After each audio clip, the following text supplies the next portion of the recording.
inan seni. Ama kaybettim, ısrarla saklasan da gerçeği. Her temasında mesafeli.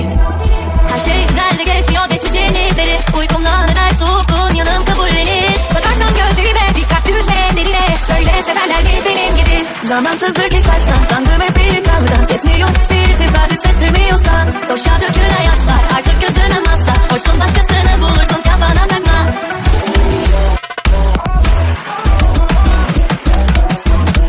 Yanında kayboldum aklım çok karışık. Bulurum yolumu alıştım. Sabrımı çoktandır aşmıştım hala.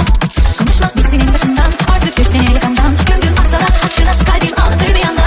Her şey güzel de geçmiyor geçmişin izleri. Uykumdan eder soğukluğun yanım kabullenir. Bakarsın gözlerime dikkat düşme derine. Söyle severler mi benim gibi? Zamansızlık ilk başta sandım hep iyi kalacak. Yetmiyor hiçbir iltifat hissettirmiyorsan. Boşa dökülen yaşlar artık gözüne asla. Hoşsun başkasını bulursun kafana takma.